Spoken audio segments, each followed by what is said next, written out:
True Conjure Podcast with me and my co-host, Darwin Rivers. How are you doing today, sir? I'm chilling, sis. How you feeling? I'm good. I'm good. What they say, just being productive.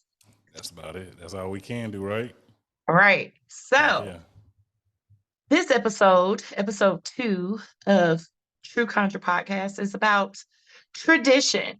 And when I say traditions and practices, okay, because all traditions are not what they say, all practices are not religions and all traditions are not common practices. So That's right. yeah. So to start this, you know, fun time wheel off today, we're gonna start off with basic spirituality and just giving a little, steppy step of different variants of spirituality. Because in order for you to kind of move towards a tradition, if it's witchcraft, if it's ATRs are African traditional religions. Okay. You also hoodoo, conjure, stuff of that nature. It all starts off with spirituality. Yep. That is the foundation point to basically all of this. In order to be able to move within those practices or traditions, you must believe in something, which makes it all spiritual and whatnot. Also, spirituality comes with a set of tools and gifts that some of us are born with and innate and able to do. And that kind of directs and leads towards which spiritual path you're going to be more comfortable with your actual spiritual path. So yeah, we're gonna start off with the empaths, the energy whores. Oh, we gotta be energy whores. Yeah, the fillers and the shakers of the world. So I love calling out energy whores because of the energies are telling me. Yeah, I always start off conversations with I feel. Yeah. I feel like I feel like have you ever yeah. So You I know, as an love empath, I personally hate that. I can't stand when I hear people keep saying, I feel like, I feel like, I feel like. No, come what? on, man. No, man, not you. Yeah, for real. How often do you hear me say I feel? It's been a time or two. Maybe a time or two. Exactly. Very rare. Very rare. Exactly. Let me ask Yeah, you something before so you go into it, though. mhm. Like, what's the difference between spirituality and religion? Because you said you have to believe in something, and I think a lot of people tend to assume that if you believe in something higher than you, then that constituted as being a religion. Right. Well, a religion is a set standard of practices. So it's these rules, this structure, you do it this way. So we'll just go with what I practice, Ifa. Ifa is a religion. It is Wudan. So it has a sacred text. You get what I'm saying? Basically giving you the origins, Mm-hmm. also giving you the 16 sacred principles of Ifa. Those principles are to be followed in order to make you the best version of yourself. Spirituality does not come with a set of laws or rules or you do this and you do that and you do this. It doesn't come with any titles. It doesn't come with some sense of a rank or anything of that nature. It Mm-hmm. is more of what works for you, fine-tuned, custom to you. Also, when it comes down to spirituality, stuff like energy, intuition, stuff of that nature mostly takes the forefront. Okay. So that's the difference between spirituality. Spirituality is more focused on not just beliefs, but inclusion of beliefs. Right, right. ATR religions, not just the ATR, but religions are more in tune to beliefs. This is the Mm-hmm. belief of these set of people or this particular tradition or stuff of that nature. And spirituality is not most necessarily focused on beliefs. Okay. Mm-hmm. Okay. Okay. Okay. Okay. I Yeah. was curious to see what your definition of or separation of the two were. So I'm gonna let you get back to the impasse. So, but when like choosing a path, can we agree that you don't have to choose a religion to believe in a Oh higher yeah, power? no. Yeah, most definitely. You do not have to choose a religion. You do not have to do any. You can live with a set of spiritual practices that, again, works for you. Mhm. Now we're just gonna start off saying this. Yeah, you will start there, and one core set of practices of what you do, but it is not going to end there. Again, because if spirituality is not promoting evolution and you evolving in some sense of who you are, then those practices or things that you're doing ain't necessarily working. Okay. Right. So a lot of people solely focus on like we'll use you're gonna hate me for this. We'll use Reiki. Go for it. We'll use Reiki for this particular explanation on this one. So Reiki is energy focus. Mhm. So it's more about your energy, attunement of energy, being more aware and conscious of energy, being able to take that energy and wield it for whatever purpose that you need it for. Mhm. When it comes down to practices and what makes you evolve in some sense is when you get content in that practice. That Okay. practice is not leading to some other form of practice that is, and it's not necessarily when I say you have to leave Reiki. No, it's what about that practice is evolving you and how are you evolving it? Mhm. You get what I'm saying? Right. So that is a good example of stuff of that nature. Well, I kind of like, and that's the thing I like about spirituality because, when you look at religion, you can pretty much look the part with no proof. You know what I'm saying? I mean, seriously, You said no receipts. none whatsoever. I don't drink, I don't cuss, I don't do drugs. Ooh, I'm married. I've never cursed ooh. anybody out. All of these things that you can brag about, but there's no fruit behind it. You know what I'm saying? All right. So, but spirituality, one of the things I love about it is, yeah, you have to connect. You got to show and prove, and it's not to show and prove for anybody else. I'm talking about like for yourself. You know what I'm saying? You got to Mhm. show and prove for yourself that what you're doing is actually working. Because it's one. I heard you when you say like, you do what works for you, but it's like, is it working for you? You got to, Right. you know what I'm saying? You got to show and prove. It's not cookie cutter. Right. Heck yeah. And that's what a lot of people try to make it do is fit in this particular mold. Mm-hmm. And it's like, yeah, if you trying to do that, then it's not beneficial to you. It's Right. not purposeful for you. Right. Or a lot of people seek spirituality or any type of spiritual practice thinking that it's going to give them purpose. Mm-hmm.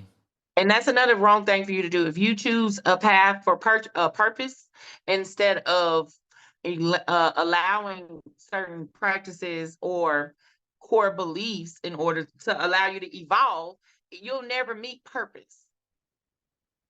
Purpose was the journey. Right. So a lot of people kind of misconstrue that. Right. And I see that a lot. Like I have a lot of people coming into the shop, they'll ask, "Well, I just want to know my purpose. What am I supposed to do in life?" And it's like, "Well, what do you want to do in life?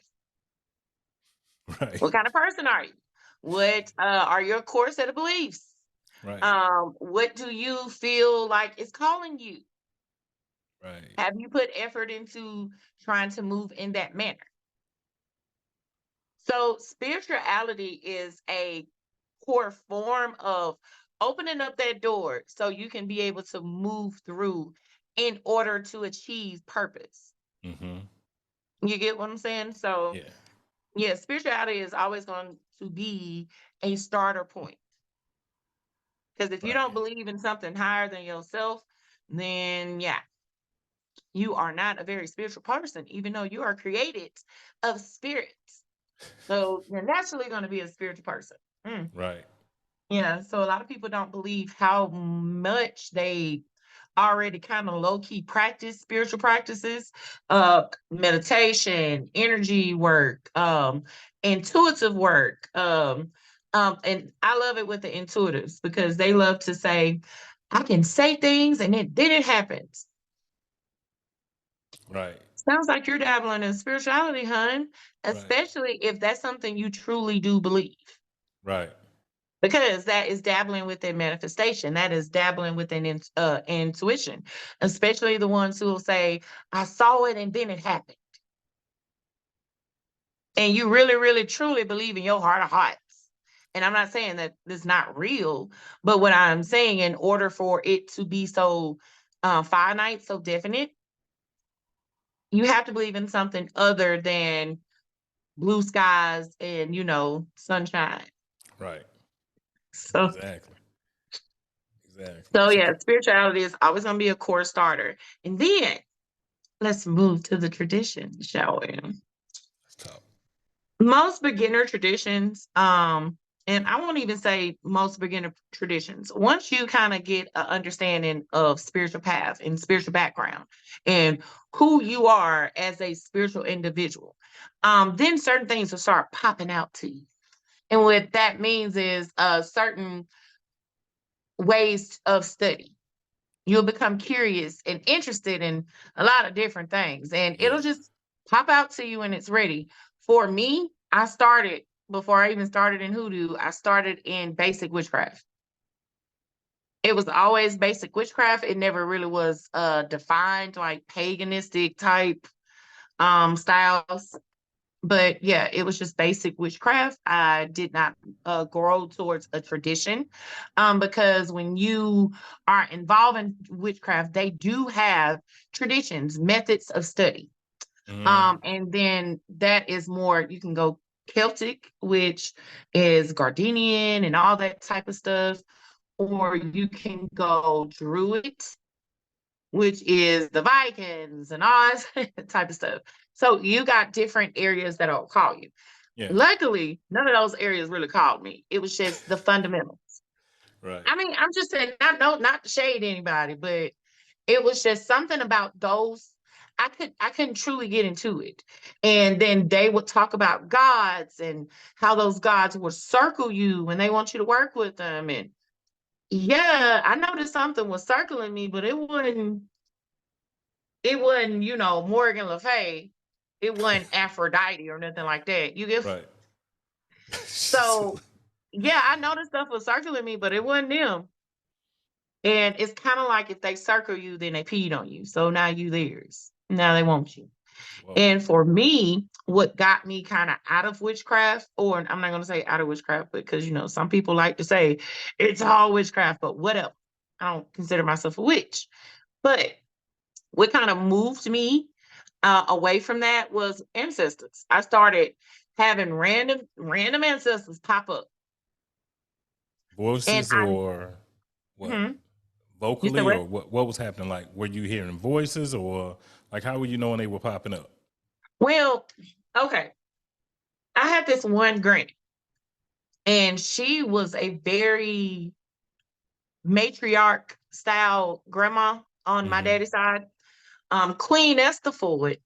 Yes, ma'am. I would start literally hearing her name, not from other people, not from just situations, but it would be like a thought. Queen Esther Ford, Queen Esther Ford, Grandma Queen, Grandma Queen. And I never knew who she was because, I mean, again, one side of my family wasn't really, all cool and wonderful with the other side. So when it came down to one particular side, yeah, I have involvement with them, but it wasn't deep involvement. And she ended up dying, I think it was like 2006, 2007. And that's when I graduated high school. So I wasn't really present around her. Okay. But for some reason, I couldn't get over it. So I talked to my cousin. I was like, who is this lady named Queen? Oh my God, that is your grandma. Da, da, da, da, da, da, yada, yada, yada. She started pulling out like a picture of her on her phone and all this and all that. So I'm like, okay, cool. Well, what do I do with that? So I had a dream and she showed me cards. She was like cards, like just regular playing cards, and how she was sitting down reading people in that dream. Yeah. And then, even though I already knew how to read tarot prior to this, it was something where it was like, you got to go read. You got to get the hell up. You got to go do this. Wow. You need to do it now. This is who you are. Da da da da. And so I went back to the cards, and it came natural. And it was all through the introduction of my granny queen. Wow. Now, I would still see like visions of my granddaddy in my grandma's house, like in my mama's house. My granddaddy died like in 2002. I would see or we would smell my granny. We can be in the kitchen cooking, and the whole house would smell like mothballs, cigarettes, and, mold or something. I don't know. But it's a smell that she has, and it's very pronounced. Right. And we couldn't get over it. My mama, my sister, all of us would catch it, like, and be like, damn, is that Erling? Right, right. So it was just more and more of my ancestors like, hey, over here, over here, over here. Yeah. And that's how conjure work started for me. And then conjure work is what took me to hoodoo. Okay. And it was all due to my ancestors. They were showing me different things about them and their practices and how they did certain things. Or I would find material that no one would find ever. Like, and be able to work these materials that I was finding beautifully. So it's kind of like that is what the God is. You would feel it. You'll know exactly kind of like where to go, Yeah. how to move within that. Everything that you need within that path will be presented to you. It's not something that you have to kill yourself to search for. Now, is it safe to say, now, even though we're talking about paths and traditions, right? Mm-hmm. But ultimately, it's our own individual path. It's like these things that we encounter, they're just things they're paths within the path. You know what I mean? Right. Okay. I believe that your soul chooses that before you even get here. That's not a conscious choice. It's a conscious choice when you choose to partake in what's being presented to you. Mm-hmm. You get what I'm saying? It kind of goes into that core belief. You believe when you come, like when you are conscious, like spiritually conscious, Yes. that you are divinely led or guided. And that becomes a core belief into you. And my thing is, I believe that my soul chose that path for me. Right. So it kind of already knew how it was going to play out, when I was going to really wake up, how I was going to really move through that, the things that I needed beforehand. And Ifa, we call it your Ori. Your Ori knows off the bat how to make things work, how to play it out, what you're going to need, who you are. Because in this lifetime, that's who you are striving to be, is your highest self. Right. So I feel like the path has already been laid. Right. It's not something that can be deterred. It's not something that can be unconsciously accepted. What do you mean? So we have a higher self conscious, and then we have a human self conscious. Mm-hmm. I feel like when people try to define who they are, their paths spiritually, their traditions, what they choose to do, when they try to carve it out in this human mind state, that they make it more difficult for themselves. I agree. You get what I'm saying? Heck I yeah. don't feel like it's something that you can go and be like, damn, well, I don't want it to happen like this, and I choose to be this person, and I don't want it. It's like, well, little do you know, you ain't doing it, making it more hard for yourself, because this is where we're going. Right. If you choose to accept it or not, if you choose not to look at it fully or not, this is still the end goal. Right. because your soul, your Ori chose that for you when you came back to this realm. So it's kind of like understanding when you are making a human conscious decision and a spiritual conscious decision. That is so key because well, I was thinking about some stuff over the weekend, and I was Okay. putting some people into a network or whatever, and one of the people is a therapist, and I was like, yeah, man, when people don't realize that when you're going through this spiritual journey, for some people, you may actually need some therapy because there is a human experience, and some people have Right. had more inflictions upon their human experience than others. Correct. And that's, I think that's very important. I wasn't trying to bring that point up, but when you Oh, but just that point is defined it, so needed, though. yeah, because when you It's a just very important point. hmm yeah, because we're having a human experience but a spiritual experience at the same time, and for whatever reason we don't realize that it's important to merge those together. Like I tell you, when I'm working with my Ori, because I've learned that from you. It's a, ooh, No, it's but you, buddy. I love that word. I think it's so dope, right? But the way I connect, so I don't know if it's an EFI thing, because again, and one of the things I love, I'm sorry, I'm kind of segueing, but I love is that we are in two different spaces, but we talk so much that I'm able to learn so much from you through the conversations. And so, like I said, I love the whole aspect of the Ori. And the little that I do understand about that being like your, correct me if I'm wrong, anywhere in here, right? Because I don't want nobody going off the comments like that nigga don't It's like, know about oh, Eva. I'll stop you and be like, fam. Oh. Yeah, I'm not trying to misrepresent something like that. Please, please, please. But if I understand correctly, like there's a piece of my whole Ori that's in this cavity, right? No, your Ori is in all of that cavity. Okay, but isn't there another part of me that's connected somewhere else? I think that is you trying to compartmentalize Ori, and Ori is kind of all all you. We have different points of the body where Ori is represented. You have Ori Anu, which is your belly button, and then you have Ori Ode. And and you got two more other Ori points. But your Ori is you. Right. Certain different aspects of your Ori represents different parts of yourself. Um, action, intuition, different parts of that. And those areas are on you. So I would never say that it is in two different areas, like Okay. here and then in the above. I wouldn't say that.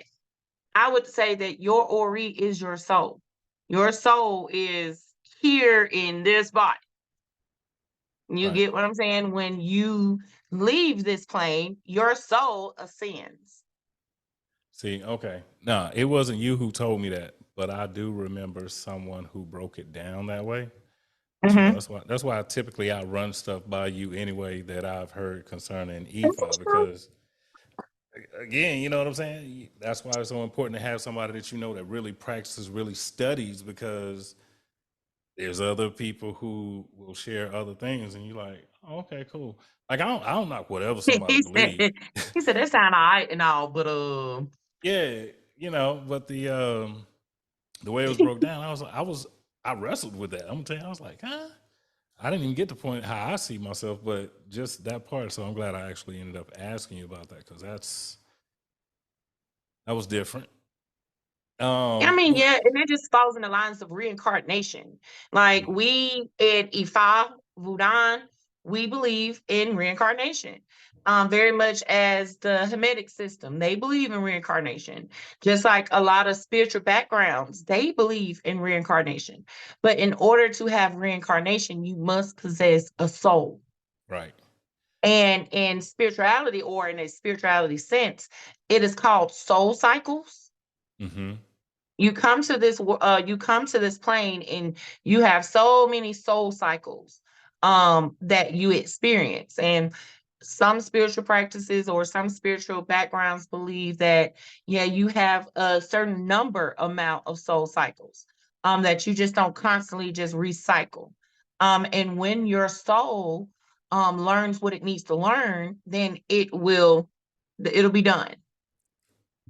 So that's where some people call you become an ascended master, so to speak. Right, Right. right. Okay. So, or like in conjure terms, ancestors, you get what you need. Now, in E5, we believe that, yeah, it ain't necessarily a bunch of soul cycles, but when your Ori is done, coming back, yeah, you end up elevating, and you choose if you choose to come back or not. A lot of people become ancestors and then the ancestors recycle back to this earth. I had an ancestor reading from my Bible, and basically that's what kind of happened to my daddy's mama. She she never was the ancestor. She kind of recycled back to this earth. Hmm. So a lot of just in spiritual practices, they believe in soul cycles, and in other traditions, we believe in reincarnation. But you reincarnate when it's a particular purpose or need or lesson or information that needs to be acquired, or you guiding and helping someone else. Right. Yeah, so we just have a lot of different beliefs when it comes down to souls and how those souls work and what their job is and what their assignment is when they do choose to come back. Right. I'll tell you, I believe in reincarnation. You look, if you'd caught me in my hardcore Christian days, I'd be like, "You're crazy," right? But real talk, believe it or not, the fact that I actually found three places in the Bible that actually supported it, I was like, Hmm. and it's things that I'm sure people have overlooked and all of that stuff, but that's for another time. Um, but yeah, what I was gonna say is like me. No, he said no Christian slander tonight. No. Well, actually, Christian clarification, because Not clarification. yeah, oh man, I'm telling you, I'm telling you, one night I'm gonna get loose about that Bible. I'm real talk, like real talk. I'm gonna show you some stuff that's in that Bible that people don't know. It's all esoteric. He said we're going to do that on our Save a Christian night. You know what I'm saying? Open up. Look, I'm real talk. Like I actually, I ain't even gonna tell you right now. I ain't even gonna tell you. I have to tell you after. Yeah, because I don't even want to put it out there because I ain't doing nothing with it. But I'm telling you, it's been in front of me for the longest. Anywho, what I was gonna say is this. So for me, as I continue, I have an interesting way of looking at life now, right? My view has Okay. become something like this.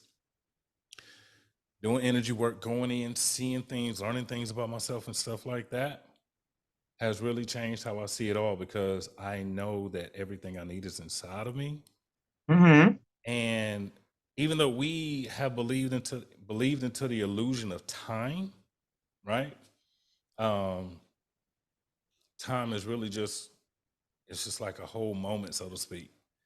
And so the way I see it is I allow myself to line up with my higher self because my higher self is the finished product. So That's it true. knows, so it knows what I need to do. It's me, it's still me, but you know what I'm saying? I'm tapping into that higher part of myself where it's like, yo, okay, how do I need to look at this? I'm not gonna mislead myself. It's the final. Like, Right. like you know what I'm saying? It's like as I live in the present moment, I feel like all I'm doing is remembering how I got to the finished product. Right. You know what I'm saying? But yeah, So, think about it. Time is a form of measurement. So we in a human state always feel the need to have to measure something. mm-hmm, You get what I'm saying? So mm-hmm, that's why time is just like, ugh. And that's why so people feel like it's so much wasted time because they're too busy trying to measure an experience that cannot be measured. right, I'm sorry, right. back to you. No, you good. No, you're They right. say And I back to you in the studio. no, because I love it. The fact that you say, yeah, experience. I met with my student today and I was explaining, well, basically real quick in a nutshell. I asked him a question about 3 different things. I was like, give me your top 3 things, XYZ, right? Right. Said the first thing, then the second thing, shared it, but then went into this long story. And I was like, bro, do you know how much energy you just wasted going back into that experience? Because that's all it was. It was Right. an experience. You know, we have this thing about good and bad. Like, that's one thing I could say about the path for me, right? Morality is somewhat gone in the sense of, like, don't get me wrong, I'm not out here to hurt nobody, none of that stuff like that. You know, I do have my standards or whatever the case may be. But when things happen, it's like I I make sure that I don't judge it any more than just an experience. All right. It keeps so much weight off. You know what I'm saying? Off the path, because I hear a lot of people who, you know, like when you like take for example a person who comes out of the church and comes into this, and then you start learning all this other stuff, and you're like, oh my God, why didn't I know this before? Why didn't I know this before? It's like, look at all the experiences that you had that led you up to this point. Like, you know Right. what I'm saying? And appreciate it. Don't get upset. Even when great things happen. You know what I'm saying? Don't just overly like, yeah. You know what I mean? Look at I the think it's more of experience. calling it out to people. Like, I don't think people really understand how they move through certain experiences. So Mm-hmm. it's not really considered an experience to them because they feel like in some sense they deserved it or they did not deserve it. They measured investment versus lack of investment. Mm. And again, that goes back to a human state of seeing something bigger than what it actually is. Yeah, and you're right. Right. Because, and that's the part, having the 2 different minds, the spiritual mind and human mind. Because that spiritual mind allow you to see it from a whole different perspective. It's typically Correct. higher, so you can see more of the picture. Yeah. Yeah. And then sometimes when you see some of the stuff, it'd be like, Yeah, was that me, man, for real? yeah. Ooh. I know the feeling. Yeah. I know the feeling. So we're going to talk about hoodoo next. Since we've kind of mentioned, pagan traditions, even though this is True Conjure Podcast, we really were not focusing on witchcraft and pagan traditions. Not pagan traditions, but, European traditions. Um, Hoodoo. Let's talk about what hoodoo is Yeah. and the origins of hoodoo. Yes. A lot of people don't understand exactly what hoodoo is. A lot of people confuse hoodoo with Appalachian folk magic. They feel as if, and a lot of people are not going to agree with me when I say this, but it is what it is. Um, as a Black woman, I totally understand why Black people are why we protective of our stuff now. But a lot of people assumes that folk magic or just any other style of folk magic is hoodoo. And that is What is folk magic? magic is mostly traditions or things that have spells, a way of doing something that was inherited through family, Okay. through community, through stuff of that nature. You see a lot of mountain magic. We call it Appalachian folk magic. Mm-hmm. And that is using really more earthy style of doing things, taking what you got and making it work. And hoodoo is not too different from that, but the whole origins is what makes hoodoo hoodoo. Okay. And the origins of that is hoodoo originally started as, I'm not going to say originally started, but it's a derivative of voodoo. Voodoo is African, Western Nigerian, traditional religions, Ifa, Palo Mambe, all of those things are found in Western Africa. Okay. So due to the slave trade, when slavery hit and, us Black folks started moving on to different islands, different places of the world, well, hell, we finally came to America. Hold up. And Can we say getting dropped off? You said moving on. We got you know dropped what I'm saying? off. Well, you know what I mean. Like, they started moving us all over the world, man. Like, he said, kidnapped. You want to use the word kidnapped? He said held hostage, Taken into prisoner, custody. all those things, man. They took us, okay? They took us and dropped us off somewhere. Right. We had to make it work. So when they finally brought us here to the Americas, dropped us off here in lands that we had no business or no knowledge of, in order for us to practice our African lineages, we masked them through the Bible, through hoodoo. And that hoodoo, the original word of hoodoo means spirit. So yeah, Bibles, and I ain't gonna say I hate to say this, but Christianity was used to fearmonger, to punish, to kill blacks, like straight up Africans, straight. They use that to kind of keep us in line, keep us in order, yada yada yada. So in order for us to be able to practice the practices that we practice over there from the motherland, we hid it in the Bible. So that is where the Bible comes in hoodoo. A lot of hoodoo traditions, or not a lot of traditions, a lot of hoodoo practices, because hoodoo is not a tradition. Hoodoo is not a religion. A lot of people do not understand that as well, too. Hoodoo is not a religion. Okay. It is no order set or structured. You do this, you start here, you move there, you do this. That's not how hoodoo works. Hoodoo is taking what you got and making it more than what you had.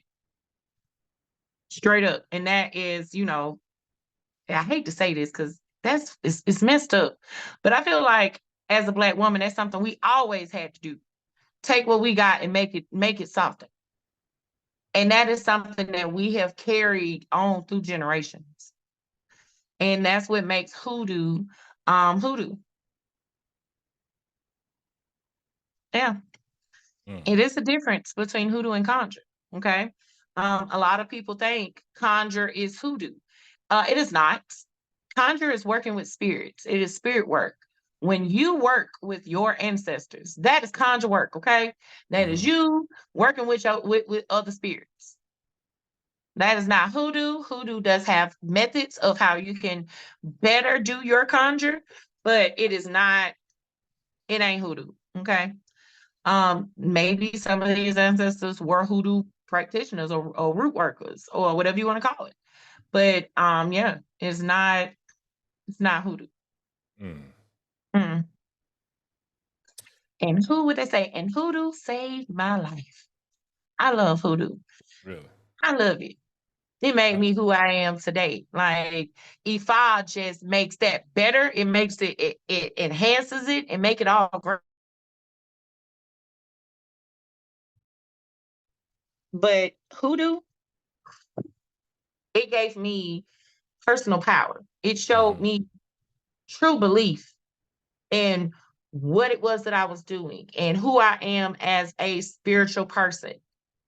It showed me the things that I'm capable of. It showed me the things that I ain't supposed to be doing.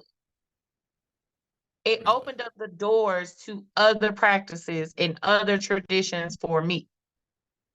So what they say, hoodoo child saved my life. Yes, it did. So, like, how did you know that? Because you just said it lets you know that, certain things you weren't supposed to be doing. What do you mean? Like, elaborate on that. When, let's say this, I'm not a healer, not in a physical sense. You get what I'm saying? I would try to go in hoodoo and do all these things. And it is not that I'm saying that I can't do healing work. It's just not what I am the most comfortable in. It's not something that is really me. But when it comes down to classic root work, oh yeah. When they say, I'm in the kitchen, I'm a magician. Like, I can make some root work around here. And it's, oh my God, it showed me certain strong points about myself. It showed me certain weaknesses.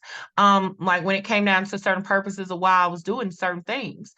What put me in that position? why certain things didn't manifest the way they were supposed to manifest, regardless of how many candles, how many gree-grees, how many boxes I done dropped off in this said cemetery. Mm-hmm. So it just showed me a lot of different avenues of why you can't do certain things, why certain things are not for you. A lot of these people who like to go work these love spells, stuff of that nature. Now, I'm not one of those practitioners where I like beat up on love spell people, but I am one of those practitioners where I like to really educate you on what it is you're doing. Right. And for me, I don't personally practice love spell work on myself. Hmm. Reason why is because number one, if this person's supposed to be for me, what they say, what you say, the energies will bring this person to me. I don't Right. have to go and manipulate their free will in Right. order to do those things. Hoodoo has taught me that. Like, and I swear for like the longest time, I was like, I killed my ex. I made him do what he did, and I didn't. But it was a major lesson in that. Like, I did love work. I dated this dude, Jason, and I was just thought I was just so in love with him, child. But he had so many red flags. Like when I say flag on the play, flag on the play. But I was so caught up in the fact that he was the first man to treat me like a lady and da da da da da da and yada yada yada. But little did I know, I'm literally watching him in a mental health crisis. Mm. But I'm trying to ignore the fact of that because I'm so engulfed in the energy of him. And yes, he was a crazy ass Gemini. But anywho, we end up breaking up because little things that he did that I just couldn't ignore. I just couldn't let that happen. So I was like, fuck that. I want my dude back. I'm gonna go get him back.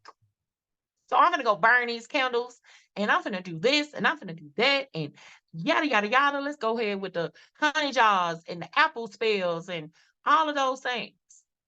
And literally like 3 months after I started working on him, Yeah. he ended up committing suicide. And for the longest time, I was so caught up in, and this is ego and just confusion about what happened. But I was so caught up in the fact that my magic did that to him. My work did that to him. Mm-hmm. That's what I get for trying to bring somebody to me that was never supposed to be with me in that level. Like I Mm. learned what I learned from him, and it was supposed to be again an experience. But I wanted to hold on to that experience. Mm-hmm. And that was part of the problem. Me Mm-hmm. trying to hold on to something that was not necessarily meant for me to maintain. Yeah. And when I tried to do the work, like when I kept doing the work and when he died, I just was so hurt because I knew that was a lesson. I knew my ancestors was like, look, we've been trying to keep him away from you, and now you want to keep doing this, and now you got to deal with the consequences of doing works on him. Mm. But I had to see that it was not my magic that did it to him. He was already in crisis. It was nothing that I could do to help him with his personal crisis. And yes, he made the lesson of him dying made been a point to me about not being able to have things that are not for me and why I could not have those things. Wow. So when you get to working in those kind of traditions and I'm not traditions but practices, it shows you little things about why certain stuff just don't work out no matter what type of work you do for it. And also it made me really evaluate why I was doing what I was doing. That if I had the right to do that. So that was an abuse of power. I wouldn't say an abuse of power. Oh, excuse It was me not being conscious of why I was not supposed to wield power there. me. Okay. It was like a warning. Like, you don't get to do that kind of stuff. Right. It's the reason why that thing did not work.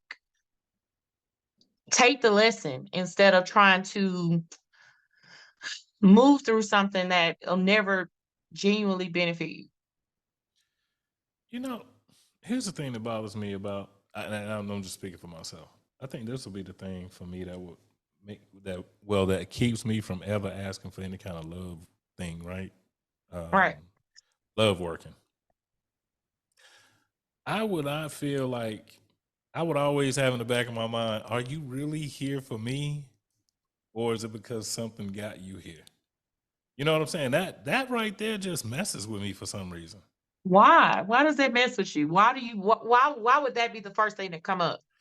Because I'm like, if you really wanted to be with me, we'll be together. If I go pull you in, like, are you really still here? Maybe there's something I don't understand about the love workers, but I'm telling you, I was sitting here listening to you, and especially like the way yours worked out, it seems like yours ended up being a protection for you, right? Correct. And a lesson of why you can't go fuck around with people and their feelings. This is why. Right. That's what I'm saying. Like, I don't know. I Now, just it's a difference. Now, believe that it's a difference. So, me directing glove work on one particular person, that's the thing I would never do. You get what I'm saying? Like, for myself. right. I would never do that for myself. Try to get one person to come over here and be with me. Like, Right. no. Now, what I will do is I will call forth love. Now, see, I can respect that.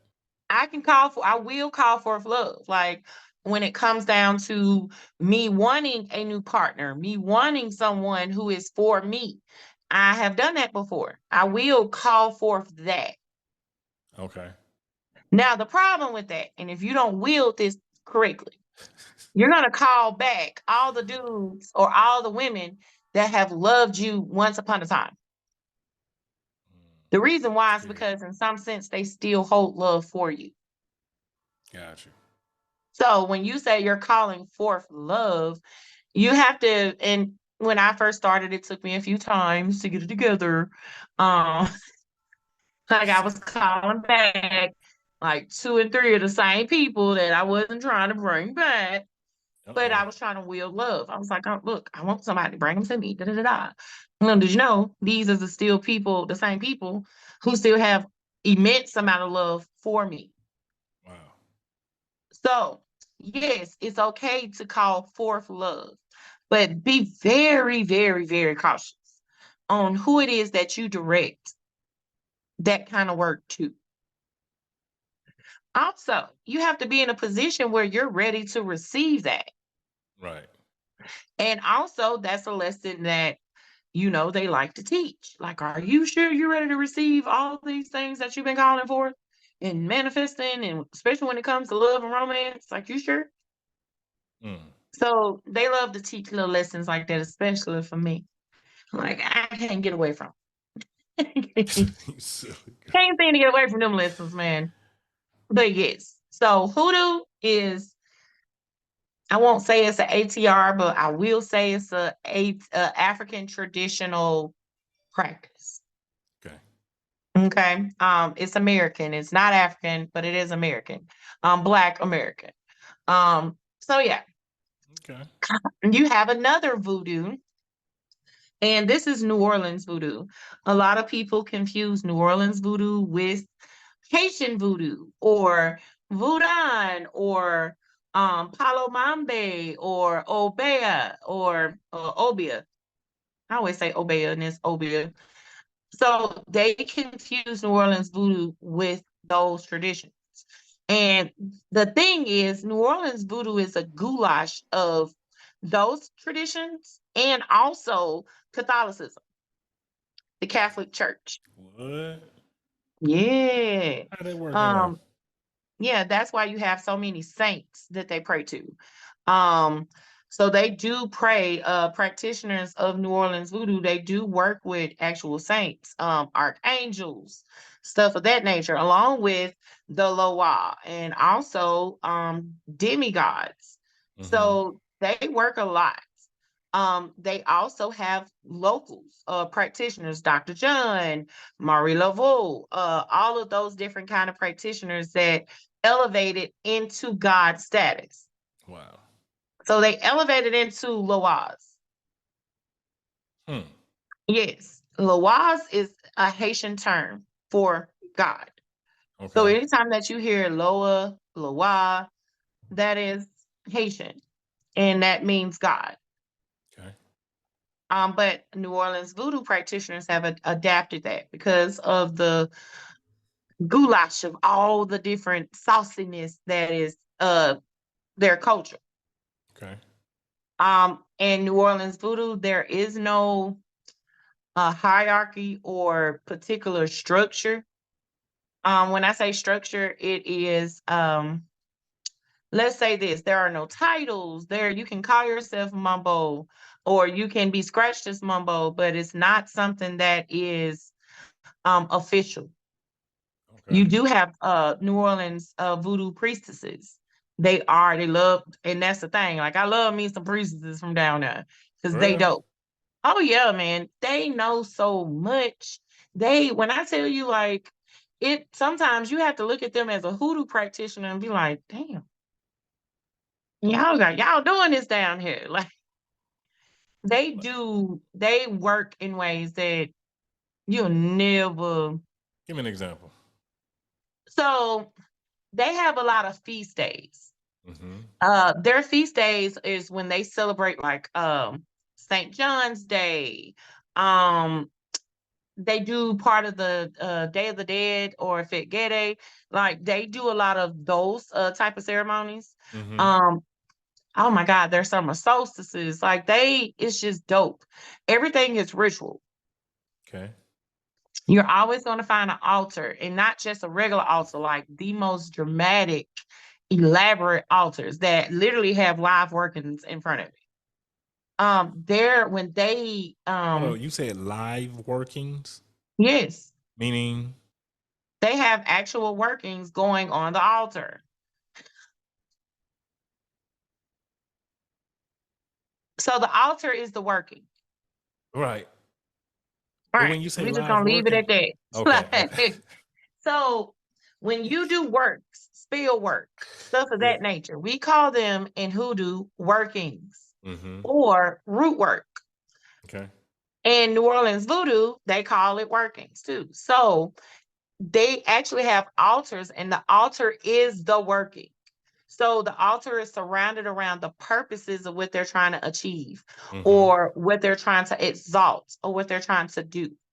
Mm-hmm. So yeah. So, so why does it seem like everything with voodoo looks so gory and creepy though?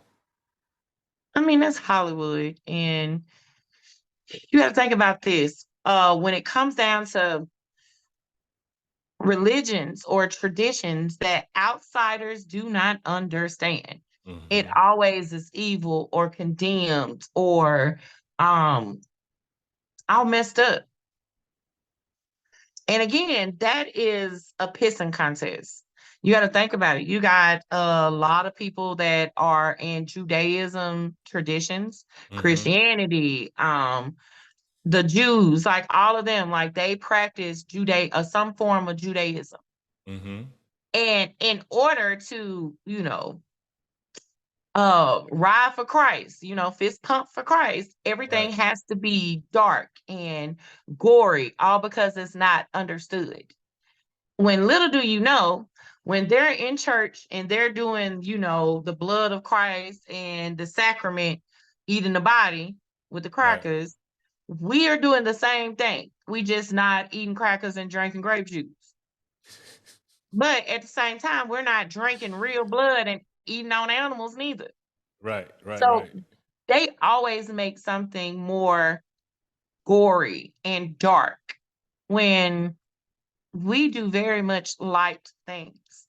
Everything that we do in any form of voodoo, except for Hollow. Hollow is a little dog, but they have a reason of why they do things in deaf surroundings, and I'll explain that later. But yeah, it has to be dark and gory, all because you don't understand. And also, we do a lot of things that is for the highest good. So if it's for my highest good and for your highest good, why is it all dark and gory and sick? Right. I got American you. Horror Story did the same thing. Like they kind of upset the voodoo community when they did what they did. Yes, they did a beautiful portrayal of Marie Laveau, but Papa Legba, absolutely not. They kind of took Papa Legba and mixed him together with Baron Samedi, and you can't do that. Oh wow. Even though in some traditions, Baron Samedi is one of the variations of Papa Legba, but that ain't Papa Legba. Papa Legba ain't some, guardian of hell, um, snatching souls on the darkness, taking babies. Like he's not like that. Wow. But the portrayal of what they needed in order to make something what it is what was disrespectful. Right. So Wow. whatever sells, right? Because that's what they're looking for. Whatever sells, right? Yeah, but that sucks.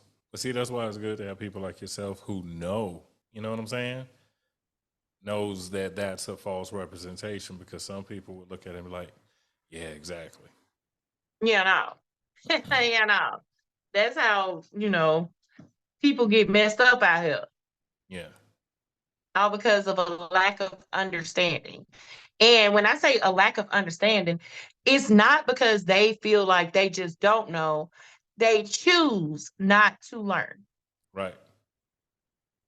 Right. And that's what's so disappointing. It's like y'all got an option to look at it. Now, we didn't say that you had to accept the things that we do. But I mean, don't judge us based off of what you don't know. That's true. That's true. So That's true. yeah, child. But that is New Orleans voodoo. It's a beautiful tradition or practice. We Mm-hmm. highly love those guys down there. Um, they just do a lot of dope stuff and they all for the people. And they all out here running the streets. Like just it's just dope. So I'm gonna ask one of them questions that I'm sure somebody else has probably thought about, right? If you got Oh all God. these people, yeah, you know what's coming. So if you got all these people that know how to do these different types of things, why isn't anything? Why aren't there any spells that actually help improve the neighborhoods and stuff like that, like or the livelihood of people? You know what I'm saying? Is there any? Go ahead. I mean, go ahead. Well, I'm Finish. saying, because I'm just saying, like, I don't get, I don't really get it, because a lot of now, correct me if I'm wrong. Um, in New Orleans, because I have never been, so I'm asking you, where are a lot of the voodoo priestesses and them found?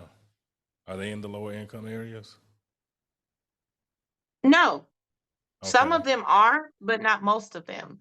And when it comes down to like Priestess Miriam, she Mm-hmm. is in a low income area, Mm-hmm. but Priestess Miriam does a lot for her community.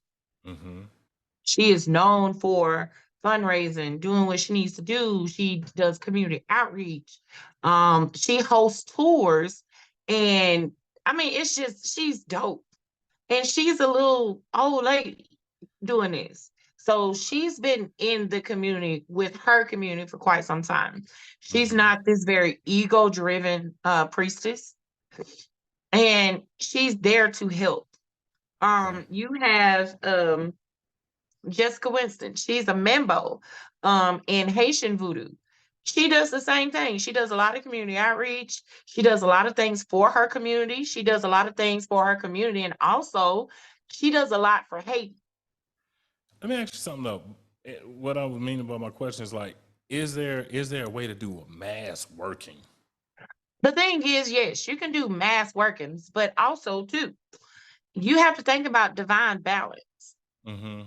All communities ain't gonna be, wholesome and, well together. You have to think about also some of those moving pieces within in that community that puts that particular portrayal on the community. Mm-hmm. Everything is ego driven. That's why work of the ego is so important, because Mm-hmm. everybody is consumed with self. So yes, you can go do a mass working to bring prosperity within your community, to bring togetherness or safety to your community. But at the same time, you still have to have that balance of the bad for the good that allows things to grow.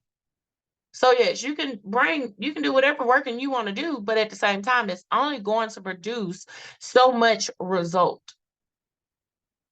I And mean, also, you have to look at the people that you are trying to do this for. mm-hmm. So if you're doing this for people who out here just ain't being shit, and they the reason why the community is the way the community is, why would they be open to receiving prosperity? Why would they be open for change? Because they living just fine, doing what they want to do, going about it the means that they want to go about it. Magic is about intent. Work Right, is about intent, even when it comes down to receiving the blessing. right. Well, I'm So glad you. that's why. No, I'm with you, and I actually just thought about it as I was listening to you. I was reminded, like, before you do workings for people, you got to get their permission anyway, right? I mean, you can get their permission, but again, if this you're doing this for the community. And I hate to say it like this, because now I'm finna feel like what my brother called himself, a earth child. Communities have beating heartbeats within them. It's an energy, it's a stomping ground of energy. Right, So if you're doing this to better the community, right, it's not that they necessarily have to be open to receiving it, but they have to be consciously aware of what's being presented. So again, that's ego. If you want to go out here and still, again, continue to not be shit and continue to get it by the means that you've been getting it and you are fine with that, then that blessing will not be open for you. mm-hmm. And also, it's people like that that makes others' blessings hard to achieve within a community. Because again, they're ego focused, they're focused on self, they're not focused on the betterment of the community. Mm. You get what I'm saying? Yeah, So that's why, like, yeah, it's great to do community work, but at the same time, let's talk about the people in the community. Mm-hmm. gotcha. I don't know, man. I ain't trying to get off topic, but I be thinking about our people, and I'm just like, man. But never mind. Keep it pushing. Keep it pushing. You gotta Next think about it edition. when it come down to our people. Some we very split. I know. And that's what's so sad about it. It's like, man, when it's time for us to come together, yeah, we'll ride out at midnight, you know what I'm saying, on some bullshit. But when it comes down to elevation and growing and evolving and making something like better for us, oh yeah, everybody is so focused on themselves. They rather, and that's the sad reality of what the slave trade has done. Mm-hmm. They legit put us against us. Right. So we feel like in order for us to succeed, yeah, let me stomp on top of my folks. Let me do it this way. And that's the sad reality. Yeah. Now, Yeah. let me ask you something. It's gonna be real random, but so like Harriet Tubman, she would. They said she would have visions. What they say, Mama Moses? Right. So that would fall into what, intuition, right? Yeah. Or is that what is it, Claire? Oh my God. Here y'all spiritual folks come with the titles. Oh, no, Here fine, y'all fine, go fine. with the I didn't know. titles, I didn't y'all. know if it had. Okay, that's no. I'm good. So basically, she was moving off intuition. Correct. Okay. And she was a root worker. Yeah, Okay. she did root work. So she would get messages of certain things that she needs to do in order to survive throughout the Underground Railroad and stuff of that nature.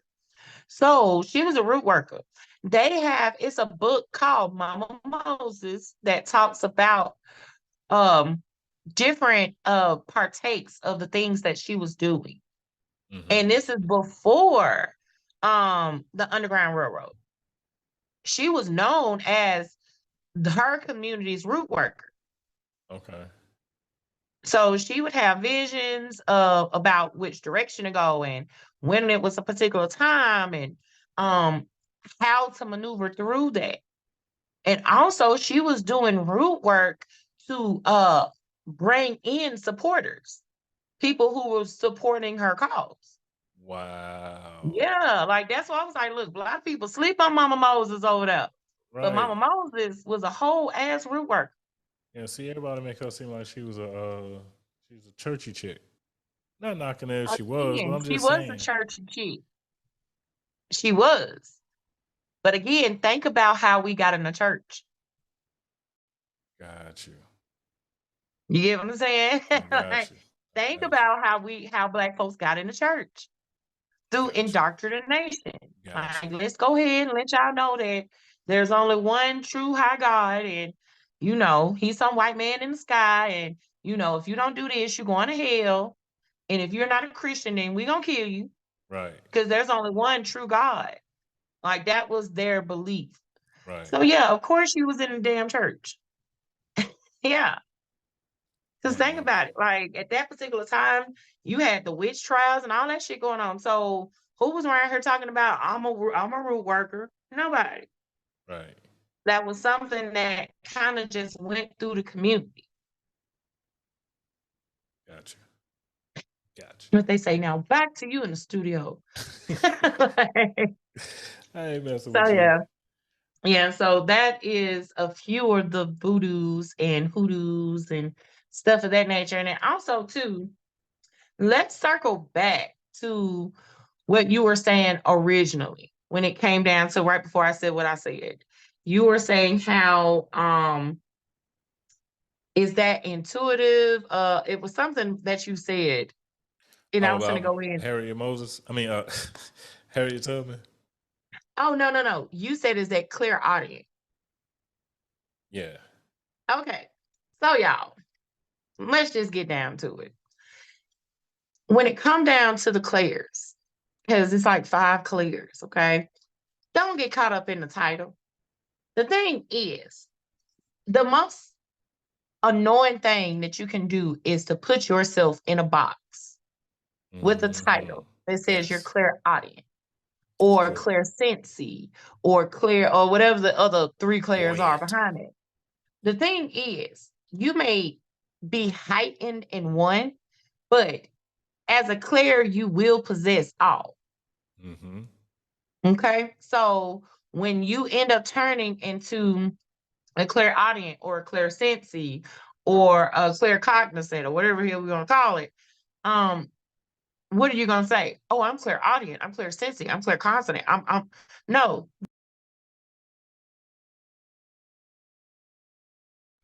a spiritual individual. So it's kind of like, look, all those things you are going to be. So Right. please stop putting these titles on yourself. That is the most annoying shit. I feel you. Like, as a seasoned practitioner that you can do to yourself, I would never say, I'm clairaudient, I'm clairsensing, I am claircognizant, I am the intuitive, I am this.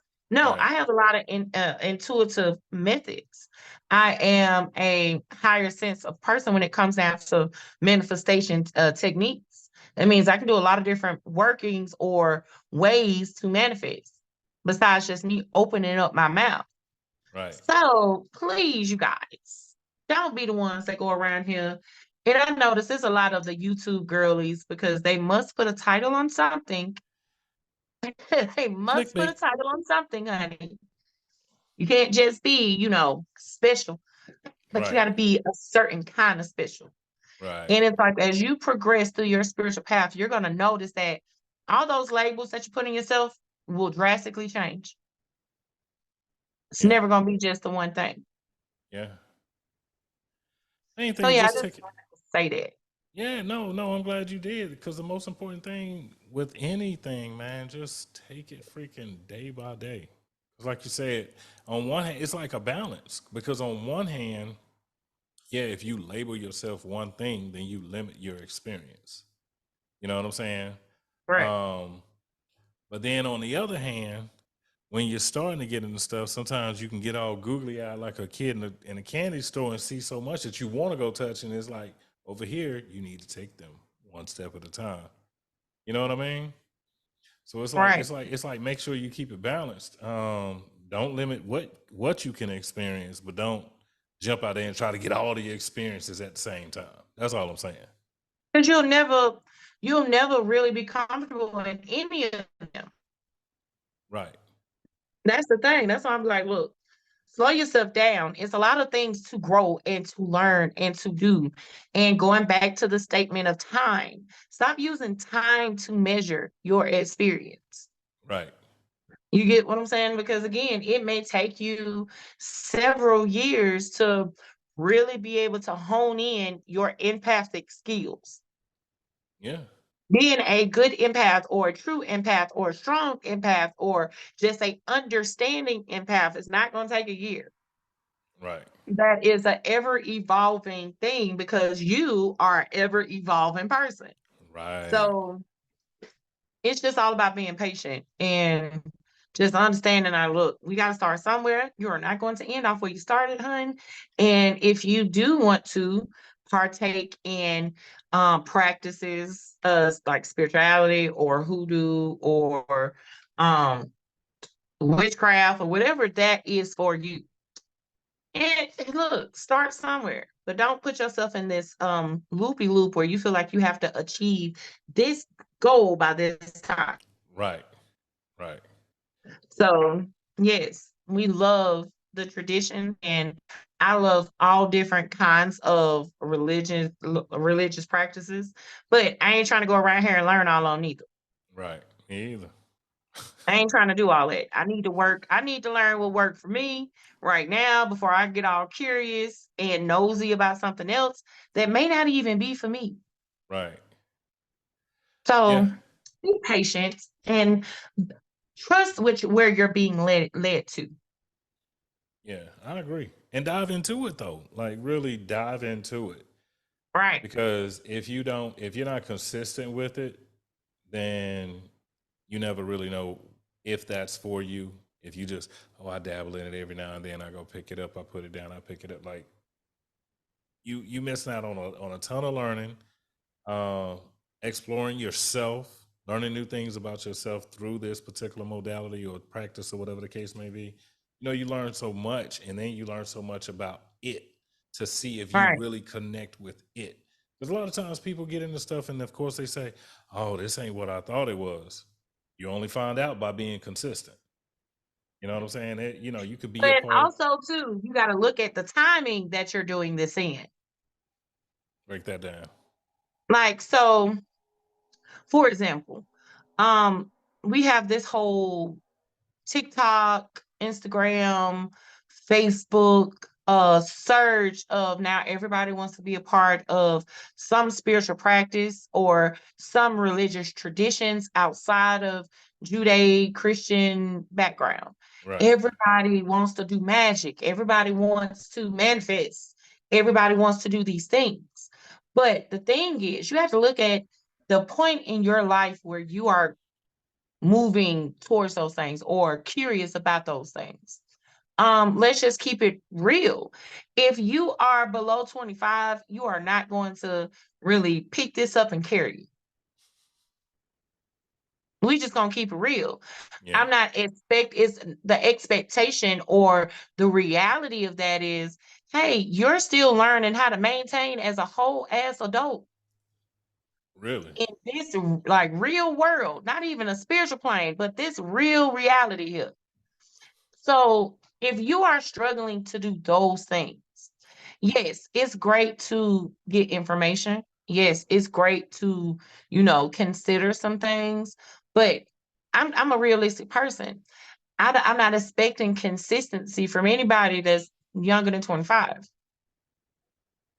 I know me when I was that age. Yes, I learned a lot. I had a lot of information. I knew all of these things. But I never really put it into real life practice until after I was 25. And I'm 34 now. So you have to kind of move in it with an understanding of who you are. Because previously, before I put any of this into practice, it was more of I was just trying to survive out here. I was trying to figure out what it is that I wanted to do in order to be able to thrive physically and not on a higher self. But certain things started to happen where it was like, maybe you should try this way. Maybe you should look at that. Maybe you should put some real effort into it and stop doing it because you need something done. So the realistic background is if you're not a consistent person in your life right now, don't try to put yourself in this consistent bubble of spirituality or religion. It's not going to be something that you're going to really give your best efforts in. You know, I don't agree with you, but I got you. I know you don't, but I'm just telling you based off of the people I work with. No, I got you. The babies that are below 25, they ain't taking none of this shit serious. They do it for purpose because if I do this, it'll get me that. Instead of you doing this so it can elevate you so you can be able to make that happen on your own. Right. But no, a lot of people younger than 25 don't necessarily think that way. And I know I'm gonna have a few people disagree with me, but at the same time, I just know off of the people that I have worked with and also the people that's in my life right now who is younger than 25 that's trying to do something and can't be consistent because life is lifing. Well, I'm gonna go ahead and clap for the people who do disagree with you, only because, But you know, that's what makes us great. yeah, I love whenever I see people who are, you know, young people who are under 25 that are working towards being consistent. And so, by you saying what you said, as far as the need for, you know, manifest, you know, causing things to come about as a result and not, you know what I'm saying, doing away with the whole my life ain't producing what it need to produce. Those people who have made that change said, no, I'm gonna go in on this. Man, props to them. Yeah, I ain't saying they ain't out there. I I'm just know. saying don't I put know it's too pressure on many. yourself Yeah. before that. Like, Yeah. don't think that you're gonna be able to just hop off and then all these beautiful things start happening when you ain't in a position to really work the system. But that's what you here for That's what though. I'm saying. I know, but that's what you here for too, because you know, they're gonna learn that And stuff. yeah, They're gonna but learn at the that same stuff. time, You know, I'm but at the same time, it's kind of like you gotta look at it like this. We have to be realistic. I we ain't gonna do. sell you no goddamn dream when I know life is whooping your ass right now. Like, you ain't got no time to practice this. I Well, legit had to put somebody out my class because of that same purpose. You're not gonna waste your time and you're not gonna waste my time. All because of the lack of consistency. All because you thought you were ready for something that apparently you are not ready for. Now, I ain't saying that you can't never come back, but come back when you are ready to really be able to apply the things that you are learning. touche. You get what I'm saying? You So ain't gonna that's get all no. I'm saying. Like, and I have come to find that a lot of these people are a little bit younger than 25, and we're not expecting you to make it a consistent effort in your life when you are not ready for that. But I would encourage you to work consistency into your life as early as possible. Look at I'm the telling you. positive Patty in the room. You damn right. That's me all day. That's me all day. He I'm said, "Look, serious. I ain't here for all that realistic stuff. We're here for positivity." I just He don't, said, you "The know, optimist yeah. is here." Yeah, yes, exactly. You know why? Because for real, too many times in my personal experience, adults have made their reality into my reality. So I got sucked into a world of thinking Right. that had a lot of that developed a lot of limiting beliefs. So yes, that's why I'm more on the, you can make it happen. You can find time. You can make time. You know what I'm saying? Because the thing is, like, I remember whenever I got my when I got my Ifa reading, right? You know what I'm saying? Changed my life in the sense of, what was spoken and said. The main thing that the Orisha who was talking to me, who was dealing with me, was like, yo, get your spiritual discipline even, you know what I'm saying? Get it tighter. You know what I mean? And Right. I didn't realize that I was so off on my discipline. I thought I was doing good. But whenever that all came about, now I had to start looking at it like, okay, well, because I didn't know. I was like, well, what do I need to do, right? And in the Bible, I was like, he couldn't give me that answer. That was for me to find out. You know what I'm saying? No, and that's one thing I appreciate though, you know what I'm saying? Because it comes down to, do I really want this? Do I really want this better life? Then I'm gonna get in here and I'm gonna figure it out. So it wasn't like I was just sitting around watching. I just said, okay, well, what can I do better? Where am I lacking consistency? And then I just started working towards it. It took me a while. It wasn't like it happened overnight, but I'm like, Man, you let Baba taste you, do you like that? He oh, said, I don't know. right. No answer whatsoever. But that's Say, you cool. know your problems, man. Right. You need to figure it out. So that's. I just think that's important. I want to see, anybody who's listening to us. I'm serious. I want to see their lives get better. You know me. Right. And For then real. also too, a lot of people confuse consistency with discipline. They are two separate things. Yeah, of course. But a lot of people don't know that. They're like, I'm being consistent in what I'm doing. But it's like, yeah, you ain't really being disciplined in the process. It's kind of like when discipline comes in, being able to stop yourself from all the lessons that you have already learned from learning them shits again. Like discipline is being able to refrain from certain things that put you in certain situations. A lot of people, they don't see it that way. They see, oh, well, I'm just consistent in the methods that I'm using, but you're not really applying said method when you're not being disciplined. I agree. And to your point, another thing about discipline that I don't think people really understand is discipline also your focus. Like I can be consistent, right? All And right. I say I can be consistent in doing Reiki on myself, right? But if my mind is not focused on it and all I'm doing is just touching, well, it, it ain't gonna Hold come. up, all you doing is just touching. You know what I'm saying? Like Hey seriously, man, I'm just feeling myself at this point. It ain't. right? Literally. Right. You know what I'm saying? Like for real. You have to connect. Just started reading this book, and it was talking about how when you're doing workings and stuff like that, how it is so important to be focused. Mhm.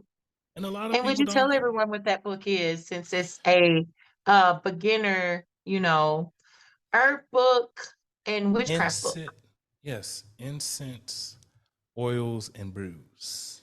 And who is the book by? For Scott curious. Cunningham. Scott Cunningham. Yeah, Yes. I'm telling you, like, I fell in love with the book just reading the preface, the forward, the intro, all of that stuff was already Hmm. kind of telling me about certain things. But then as I continue diving into it, it's like, yo, this is good stuff. That's a Yeah, fire book you and recommended. yeah, it's a great book for people who are starting off in witchcraft. Like not just spirituality, but witchcraft. Because it kind of gives you the fundamentals. Right. And it's for people who are not necessarily comfortable with choosing a path right now, or choosing a tradition, or choosing a exact practice. Yeah. Give me 1 second. I And want to grab that book. 1 sec. Hold that thought. 1 sec. he said, I want to run and grab it, y'all. I need it in my life today. So yeah. Go ahead. Sorry about that. Damn, you went came back quick, didn't it? Oh, yeah, I knew where it was. I was just reading it. Go ahead. He Go just ahead. I'm left and sorry. came back. Like, y'all, he ran. Go ahead. I'm sorry. But yeah, it's a great book for people who just starting off as or just trying to get some understanding of basic witchcraft. Scott Cunningham is amazing when it comes down to keeping it simple, breaking it down to a very simple context. It's not the whole, reach down to your inner heart and pull it out and, manifest the love and the energy. Right. It's not that ceremonial, drawn out, dramatic type of content. And most of anybody, like most of the people I've known who started off in the spiritual practice, started off with that book, Um, including myself. That was one of the first books I've ever bought. When I started to move towards my actual practice yeah. life. So yeah, I recommend that book to a lot of beginners who are not quite sure which direction they want to go. He talks of a lot of his books are named Wicca, but he's not really talking about Wicca. He really is just talking about witchcraft. And Wicca, since we mentioned it, Wicca is a fairly new practice. Like it was created in the late 50s, early 60s. So it's not something that has earned this big what they say Notoriety. lineage like the rest of the traditions or religions have. Right. So yeah, but Scott Cunningham is great. Now, if you want a beginner um book or some sense when it comes down to hoodoo. Mojo Working is a great book. Working Conjure by Hugon Simwe Say. That is a good book. Catherine Yawude, she has Hoodoo Herbs, Roots, and Magic. That is a great book. It's a staple in a lot of in my hoodoo practice. So yeah, those are great books. If you are looking to um study Ifa a little bit more, the Yoruba handbook is a great book to start. The Isheshe workbook is another good book to start. So yes, we got a lot of good books to read that you can at least get your toes with a little bit. Right. Now, I'm gonna mention this because I failed to mention this. You do have a lot of ATR traditions that are closed practices. So you just can't go and pick up this book and say, hey, I work with the Orisha now. Absolutely not. Okay. And it's a methods of how you should go about doing those things. If you have no idea, or if you don't know any Ifa practitioners, and Ifa has two traditions that fall under Ifa. You have Isheshe, that is the origins, that is West African, Benin, Togo, all of those Western African countries, the Ivory Coast countries. And then also you have Lukumi. Mm-hmm. Lukumi is Latin based. So you see a lot of Latin influence in Lukumi. So yes, you need to see a Babalao or a Olorisha or a Iya. I am Olorisha Ariyeke Obakuko. So you can always reach out to me if you need more information, or if you are interested in getting your path started when it comes down to Voodoo. Voodoo is the root of all voodoos. So that's the stuffing grounds, that's the origins, and that is an Orisha based practice. We focus on your Ori, which is your high self, your Egun, the bone of where you come from, your Egungun, the blood of where you come from, your Mm. people, right? Also we focus on your heavenly family, which is the Ekbe, and we also work with the Orisha. So yes, those are practices that you just can't run up in and be like, I read a book and I'm a child of Oshun. Okay. So please make sure you reach out to some practitioner. If you have those online babalaos that's inboxing you saying, hey, your ancestors have a message for you. No, ain't no babalao. We're gonna reach out to you. no Ianifa, no Olawu, no Ayalosho, none of that. Nobody's reaching out. Padrino, Santero, they're not reaching out to you, okay, saying that they want to give you a read. Wow. So yes, please understand that working in Voodoo or any of the voodoos, it requires you to vet these people properly. And when I say vetting, you need to ask them what their lineage is. Where the hell they come from? Where does their tradition come from? What's their Babalao's name? What's go like? Who did they learn from? What So, tradition do they practice? okay, now speaking for me, right? Right. If I came to you and I asked you questions like that because I was interested in EFA, Mm-hmm. and you use all that EFA jargon, that ain't gonna tell me nothing. So, and I'm not being funny when I say that. It's just that I don't know what you just said. I don't know what that Okay. stuff means. So if I ask you about those things, like how can you vet beyond that away from the jargon, or is it just like you feel what I'm saying? The You can dialect. always, but that's why reading is fundamental when it comes down to E5. Mm-hmm. Because these books kind of give you impressions of what to look for in a practitioner. So we gonna have Um, links in the description to mhm, the books. Okay, good, good, we good. will. I will have it on YouTube for these books.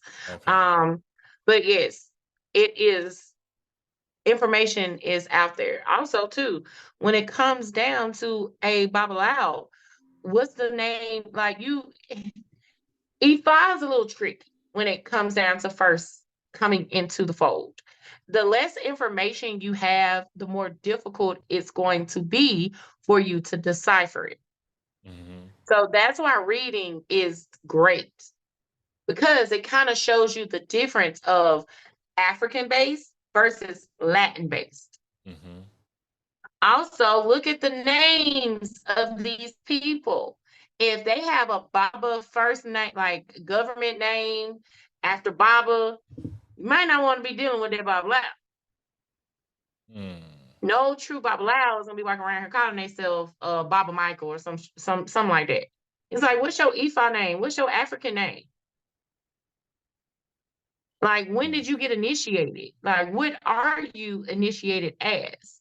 Like, it's so many questions that you can ask, but if you are just a beginner, that's why it's so important for you to read. And also reach out to other practitioners. If you feel like you want to work with this particular practitioner or this Babalao or this Ia, please reach out and ask. Like, see who they follow. Yeah. It's the way about going to do everything. Because on Instagram, it's this lady right now. She's around here selling um Oshun initiations and saying that she practices hoodoo, but you're working with the Orisha. Houseway, Hmm. you cannot work with the Orisha and like in hoodoo. That's not how that works. New Orleans voodoo, that's a little touch and go. Some people feel like they can, a lot of people feel like you can't. To each his own. But in a traditional sense, no. It's the levels of doing it. So you have to be within a particular practice to work with the Orisha. Hmm. And most of those are closed door practices. So you just can't go by this Oshun candle and be like, I'm working with Oshun and she's my mother where I'm crowned Oshun. It's like, child, okay. But what reading did you have to tell you those things? What Babalao gave you this reading? What Mm-hmm. practice does that Babalao practice? You see what I'm saying? So it's a Mm-hmm. lot of questions that you can ask, but in some sense, a basic understanding is going to come from your reading materials. Yeah. So reading is important here. And when I say reading, like actually reading documented text and not Google. Right. And taking your time to absorb it. Because I'm gonna tell you, I'm circling back to this book, right? This was just in at the beginning of chapter 1. He says magic. the use of natural energies to bring about needed change. I love the way that Manifestation. was, but I love the way it's worded. The use of natural energies to bring about needed change. It's not something spooky. It's not something just far out. You know what I'm saying? You're using Correct. what's naturally available to make whatever needs to happen. And that's Correct. different because it didn't say what you want, it said what needs to happen. I don't know. You know me, man. I be looking at stuff and I look at it. I don't know. I don't know why. It just really hit my soul when I read that piece. I was like, heck yeah, like that just stuck with me. And I'm saying that to say, like, whenever they go and read any of the books that you've recommended, like, take your time, read it, you know what I'm saying? Like, connect to it, see what it's really saying to you. Do you agree with it? That way you're not wasting all that time trying to figure out where to go next. Because if you start to see a bunch of stuff in the book that's resonating with you, then that's, of course, letting you know you're on the right path. And then the teacher, the person that you need to talk to next, will come along to help guide you to the next space. All right. But I'm glad you said it. I'm glad you recommended those books. Like, yeah, heck yeah, read, have an idea of what it is.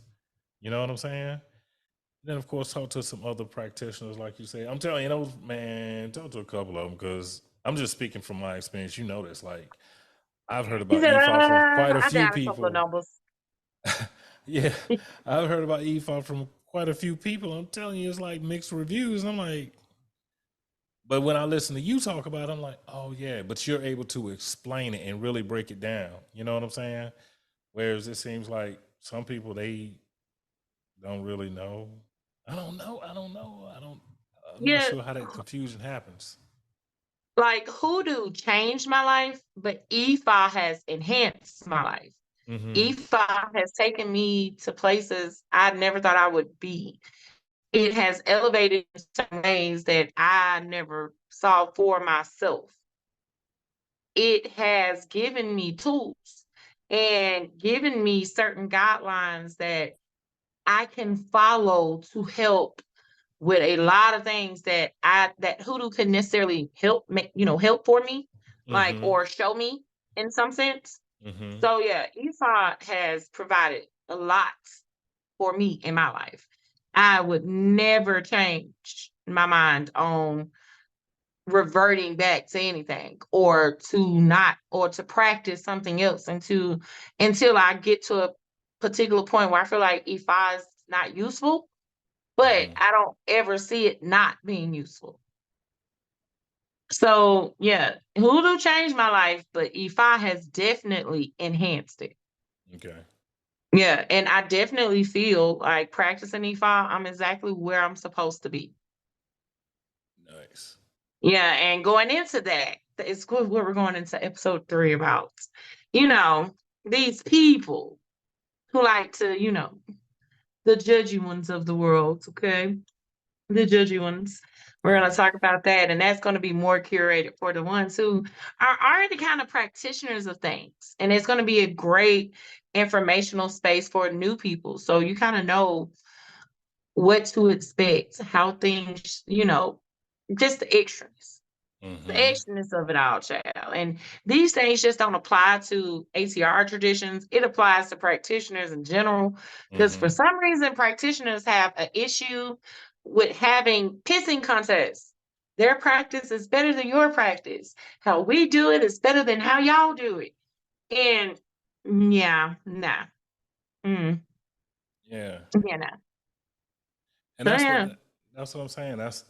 Those are some of the things that I don't know. Like I say, when I talk to different people about EFI and stuff, I see all those different comparisons. Well, they over here, and if you heard that, that was wrong, and this is how it's supposed to be. Da da da da, yada yada yada. But mm, I can honestly say, apart from you, everybody's stuff sound like opinions. You know what I'm Oh yeah. saying? But you break stuff down. I'm like, oh, okay, now yeah, that makes sense. I can rock with that. But that's the thing, like, we're gonna talk about it in the next episode. That's why I was like, we ain't even give away the next episode information in this episode. So yeah. They say so. Thank y'all for joining us tonight on True Conjure Podcast. We hope you enjoyed episode 2. I'm Alicia Olorisha Ariyeke Obakuko. And who are you, sir? Let the world know. Wow, you just threw me off saying all of that. I was like, okay. That's my name. Yeah, it's your boy Darwin River. Not the rivers run deep. I'm done. You messed me up. Like, say your name again. My name is Ariyeke Obakuko. Yeah. But didn't you say something? All of you said a whole lot. Olorisha. Okay, you said a whole lot of other stuff. Olorisha is my title. Okay. Olorisha means owner of the Orisha or an Orisha. Okay. And a lot of different forms or traditions or lineages. I'm not going to say traditions. Lineages within each Sheshe, you have different titles, or crowns, or things that kind of solidify you as or identify you for who you are or where you are in the past. So if you are a Olorisha, Yeah. that means that you possess an Orisha. That means you have been giving or crowned an Orisha. So yes, I am crowned Shango. So Shango is the Orisha that I possess. Before you can possess an Orisha, it's kind of different areas that you can go into. If you're an outsider and don't know anything about this and you just looking in the window, we call you guys Aleos. Aleos is an outsider. Okay. Once that you kind of move from the Aleo stage, you can become Aberisha. Aberisha means of the Orisha. That means that you're a devotee of the Orisha. Okay. That means that that's like your little permission slip to be able to work with them. So for me, man, we were supposed to end, but I'm sorry, I done brought you back. I done reeled you back in. I'm sorry, but okay, so when I got that reading done and that Orisha started speaking about me, concerning me or whatever, what does that mean for me? I don't know. We're going to talk about that in episode 3.